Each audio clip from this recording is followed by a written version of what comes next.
JPSC JSSC CGL परीक्षा निमित्त मामले में सीआईडी की जांच की आज अब कोचिंग तक पहुंच चुकी है। सीआईडी की एसआईटी की टीम ने राज्य के लालपुर स्थित शिवांगन की पाठशाला कोचिंग सेंटर पर सर्च अभियान चलाया और इसके अलावा इसके निदेशक सुजीत कुमार के रातू स्थित आवास और हजारीबाग के मेघा कोचिंग सेंटर पर भी दबिश दी है।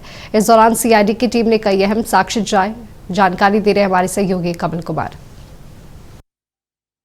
जेपीएससी जेएसएससी सीजीएल परीक्षा में कथित रूप से अनियमितता को लेकर सीआईडी की एसआईटी टीम जांच कर रही है और अब जांच का दायरा कोचिंग संस्थानों तक पहुंचा है। अभी हम लालपुर के शिवांगन की पाठशाला कोचिंग सेंटर में हैं। हालांकि आज यहां कोई स्टूडेंट नहीं है, क्योंकि जो सीआईडी की एसआईटी टीम है वो यहां पर पहुंची थी और उनके द्वारा यहाँ पर कई दस्तावेजों को खंगाला गया, कई साक्ष्य भी उनके हाथ लगे हैं। डिजिटल एविडेंस हो या फिर गैजेट हो, वो भी यहाँ से ले जाया गया है और लगातार जो सीआईडी है इसको लेकर के जांच पड़ताल कर रही है।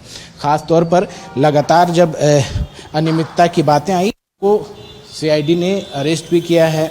इसके साथ साथ इसके जो किंग पिन रहे हैं और जो मुख्य लोग रहे हैं, संलिप्त रहे हैं, उनसे भी लगातार पर लेकर पूछताछ की जा रही है। कई इनपुट्स भी हाथ लगे हैं और उसके आधार पर आगे की कार्रवाई की जा रही है। जिन्होंने इस अनियमितता में उनकी संलिप्तता पाई गई थी सीआईडी के द्वारा, तो उनसे भी पूछताछ की गई और उनसे भी कई जानकारी मिली, जिसमें कई कोचिंग संस्थानों के नाम भी सामने आए। और यही वजह रही कि सीआईडी की टीम अब कोचिंग संस्थानों पर भी जाँच पड़ताल वहाँ करने पहुँच रही है, दबिश दे रही है। और इसी के तहत ये शिवांगन की पाठशाला कोचिंग में भी पहुंची थी। इसके जो संचालक है संजीत कुमार, उनके आवास जो है रातू रोड में है, वहां भी वो पहुंची थी। इसके साथ साथ हजारीबाग के मेघा कोचिंग सेंटर में भी सीआईडी की एसआईटी टीम पहुंची थी। और लगातार इसमें जो खास करके जो अभ्यर्थी से पूछताछ हुई थी सीआईडी के द्वारा, उसमें ये भी सामने आई थी बातें कि ओएमआर सीट जो था वो ब्लैंक था। कोचिंग संस्थानों के द्वारा जो अगर इसमें जो संलिप्तता साबित होते हैं और जो माफिया हैं उनके द्वारा ओएमआर सीट को भरा जाता था और पैसे लाखों रुपए लेकर के जो पेपर है उसके क्वेश्चन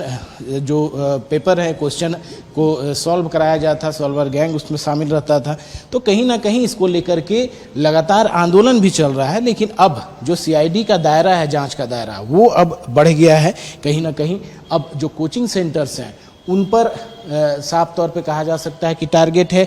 जिनके नाम आ रहे हैं, जो जानकारियां मिल रही हैं, उसके आधार पर जो सीआईडी है वो आगे की कार्रवाई कर रही है। अब हो सकता है कि और भी कई कोचिंग सेंटर्स पर सीआईडी की दबिश हो और उसमें जो साक्ष्य मिले हैं, जो यहाँ साक्ष्य मिले हैं और अन्य जगहों से जो साक्ष्य मिलेंगे, उसके आधार पर भी जो ये अनियमितता हुई है, जिन्होंने गड़बड़ियाँ की हैं, जो तरीके से पास आउट हुए हैं, उनके खिलाफ भी कार्रवाई हो सके और ऐसी जो अनियमितता है वो दोबारा न हो। कोचिंग संस्थानों के माध्यम से या किसी और के माध्यम से इस पर रोक लगाई जा सके। इसको लेकर के सरकार भी गंभीर है। यही वजह है कि सीआईडी की एसआईटी टीम लगातार कार्रवाई कर रही है। वीडियो जर्नलिस्ट नीरज के साथ कमल कुमार, नक्षत्र न्यूज, रांची।